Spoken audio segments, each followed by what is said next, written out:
Hi, my name's Mike Sodano. Like many of you, I've been sequestered since the middle of March. Today, we're pleased to have Mayor John Moor with us, a conversation with the mayor, and he's going to kind of bring us up to date on what's going on with the phased-in openings that are taking place throughout the state. Mayor Moor, welcome. Thank you very much, and thank you for having me. I know we tried to do this last week. It's just been a crazy week, so I'm happy we finally do this today, and I appreciate your patience with me. No problem, no problem. So starting out, everybody wants to know, what do you have as the latest statistics for the COVID infections in Asbury? As of Tuesday, there were 269 reported cases in Asbury Park, which is 1.73% of our population. Monmouth County had 8,632 cases, which is 1.38% of their population. So we're running a little bit higher, but being a little bit of an urban town, that's not strange. One of the things that people have asked is, where are the hot spots? Who are the people and everything? This has been a nightmare from day one dealing with the county health department. We've asked them for hot spots. We've asked them for other things. We've had people Oprah it, and they will not give it to us. Early when this first started, the first week or so, they were giving us the numbers every day. Then they said, not just Asbury Park, but to every town, we're no longer going to give you the numbers because it's too complicated. We get the numbers, and then we post them either on our homepage, the cities. Amy Quinn posts them every day on her Facebook page. I share them, Eileen shares them. And again, the county refuses to share any information as far as hotspots. 3 to 4 people that I know, Paul Weinstein and others, have Oprah'd the county and been told, sorry, we're not giving you that information. We've read that the city is planning to do its initial opening, so to speak, within the next week. Why don't you at least give us a little update as to what that entails? Asbury Park is different. Just take Cookman Avenue. We have retail and restaurants on the first floor, but we have multiple floors of residential. So it's not like we can shut down the entire streets because, God forbid, there's a fire. We have to get emergency vehicles to these locations. We also have to worry about garbage pickup. So DeLissa picks up twice a week, but a lot of the condo associations have their own individual carters for both garbage and recycling. So again, as many people say, it's so easy, just do it. It's not as easy as people think. And then we were just given the go-ahead a week or so ago. And our staff has been doing an exceptional job under the circumstances. I've been working on this since 2 to 3 weeks ago, knowing it was going to happen. So we had 2 or 3 contingency plans ready. And then once the governor came out with his decisions, and so we had to either pivot or change our plans to fit his guidelines. And then so tonight, the council will talk about it, and then the decision will be announced at tonight's council meeting. And with this new opening, what do you want people to know about mask wearing or not mask wearing? I mean, there's a lot of controversy about that. What's the position of the city? I'm going to give you my position because other council people probably disagree with me. And the city hasn't come out with a policy, except we would hope everybody would wear a mask. I'm wearing the mask now. I trust everybody in this room, but I'm at that age. So I think the only thing that really has worked so far is the tool of social distancing and wearing masks as much as possible. So I will continue to wear a mask, and I would urge everybody in Asbury Park to wear a mask. And I just think it's best for the people themselves and the people they're going to be talking to or be next to them. Right. It's not that big of a deal. It's not that much of a hardship. And again, right now, to me, it's the only tool that is working. And does the city have a source for providing any kind of free masks for people, or, you know? Not at this time. And if anybody needs more information, I'll give you a number. Doug Schultz through Social Services can provide information where they can be obtained. We were caught shorthanded, just like everybody else in the country, where we did not have enough N95 masks just for, let alone our own personnel. We were out there trying to get anything for first responders. Very few cities were able to do that just because of the shortage. and because of the gouging. I mean, a $3 mask was selling for $16. So Doug Schultz is in charge of social services. His city phone number is 732-502-5731, and it would be www.cityofasburypark.com/social services. What's the general feeling of you and the council as a whole on the preparation of the protest that took place, the outcome, the general feeling? And as far as the tragedy with George Floyd and what's going on in the country, it's definitely something that has to be addressed. So the protests and the demonstrations are definitely needed, but they cannot stop there. And I give you my word, I give you the council's word, there will be further discussions and more discussions about this subject, because this has been going on way too long. It's been supposedly cured too many times, and obviously it has not been fixed. So it's just terrible. What happened was in Minneapolis and throughout the country has been terrible, and we cannot just keep on kicking the can down the road. As far as like, if you're talking about defunding police, no. We had to look at our budget. We were lucky before the COVID. We're getting clobbered. And it's not like I talked to Chris Siciliano, the mayor of Ocean Township. They're getting clobbered also. But I'm like, but Chris, you don't have parking meters and you don't have a beach. So, and the good thing about those, they're both utilities, and the utilities have to operate under the money they generate. So everybody uses the word surplus, including myself. It's not the correct word in the state of New Jersey. It's fund balance.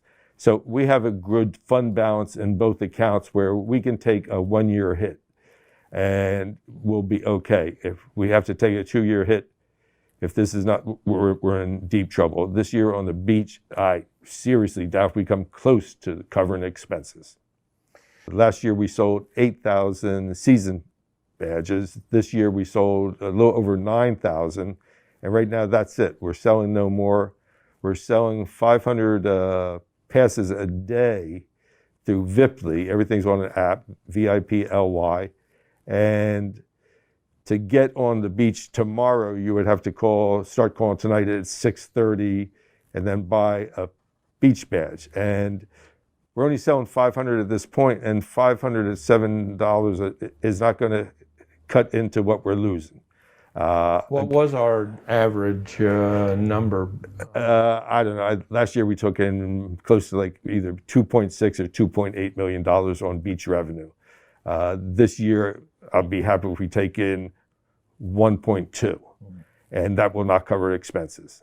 Again, we're hoping once the governor lifts more restrictions, we're hoping that this is really going away. There will not be a second round, that we can increase the number that we sell dailies. So as soon as we can do that, we will increase that number. Speaking of programs like that, I mean, what's the status of our summer recreation programs for the kids? Summer recreation, there will be no recreation program as we've known it in the past. We're working on several different ideas, and we've been in contact with the Board of Education, so they've been joint conversations, and their school closed yesterday. Their summer school opens July the 6th, and so it would usually, on a normal year, summer school would be in the morning and then recreation would be in the afternoon. Their summer school is going to be virtual this year, so we're not going to have a typical summer recreation, but we are going to do something. And we have some very good plans in place that we're thinking of, but they haven't been finalized yet, so I would be premature to announce them now. But hopefully at the next council meeting, that will all be done, and we'll announce those on the 24th. And again, we're working together. And it's not just the Asbury Park school system children, it's also all the charter schools, the Catholic school, Our Lady of Mount Carmel. We don't want it just exclusive to the Asbury Park school system, but all the children in Asbury Park between the ages of 5 and 12. Throughout this entire crisis, there's been so many people that have volunteered, so many things. There's been car washes that send all your cars here for free. So many people have donated food to our first responders. We're keeping a list, and down the road when we're through this, they will all be acknowledged, given a proclamation, invited to a council meeting. But there's been so many people. But one of the biggest ones locally, again, is the dinner table. through Kathy, Joe, Julie, and AK, and then many, many volunteers. They've served close to 35,000 meals so far. They raised over $200,000 so far. They've saved at least 40 jobs. I can give every day at 5 p.m. They give out meals at the Boys and Girls Club. Every day at 5:30, they give out meals at St. Stephen's Second Baptist Church and United Fellowship Church. Every Friday at 4:30, they give out meals at Robinson Tower and Comstock Court. And on Sunday through Friday at 906 Sewell Avenue at 5:30, they give out meals to people who worked in Asbury Park in the hospitality business that aren't working and unfortunately don't have money. So they've been doing that also. That's why this city is so great. It's just people, like, when in trouble, people circle the wagons and just help everybody. So it's nice to have people like that helping. The north end development of the Boardwalk began quite a bit rocky with the tearing up of the Boardwalk. But we noticed that work's been going on recently. What's the time frame for this, and what does that look like now? It looks beautiful. If they don't win a national award, I'll be like shocked, because to see like the fisherman's lot, it's no longer like, you know, it's almost like a oasis with like trees and shrubs and dune grass. It is absolutely beautiful. The work's been fantastic. The 2 new restrooms will be fantastic. The latest it will be is July 4th, opening 100%. We're shooting for earlier than that, but we don't know what the weather is going to be. There's a couple things that haven't been shipped in yet because of the country's been shut down. But they're basically ahead of schedule, because the initial schedule was like August something, but we had such a mild winter that they were able to work all winter, and they're just doing a great job, and they're working so closely with the city that we can't thank them enough. And then just again, we're doing the Deal Lake Drive repaving. And so Deal Lake Drive is going to be repaved, and then across the street from the fisherman's lot is like the Flume House and everything, a big piece of property there. And people see hay on top of it. It's not grass seed being grown, it's wildflowers that will come back every year. And benches have been put down there because we were like, why redo a street and have this ugly piece of city property? So that entire area is going to be very, very nice, and it's going to be a beautiful entrance into the city of Asbury Park. Can you give us an update on the pool club? The pool club was being heard by the planning board. The applicant decided they don't want virtual meetings, so they've put it on hold until they can meet in public again, just because so many people were either there for it or against it, where they don't want anybody to be cut out of the process. So that was totally their decision. So once public meetings can be held again, they'll go back before the planning board. Any updates on the Asbury Park affordable housing initiatives? Well, those, we finally passed, I believe it was 9 ordinances in May. There were ordinances that were needed. A lot of people said, why are you doing this so quick? Why are you doing this in a vacuum? They started in 2017, and we had many groups involved, city residents, outside authorities that do this for a living. And we came to very good plan, and they were long and brutal meetings, and but they were finally adopted, and they're in place now. And hopefully, like, you know, it's no longer a request. The ordinance reads, you want to build an Asbury Park, you have to put in a minimum of 20% affordable housing. What's the outlook for Main Street being finished? The plan, they've shut down now because they don't want to do work, and we don't want them to do work in the summertime. They'll start again in the fall. We're hoping it will be done before summer of 2021.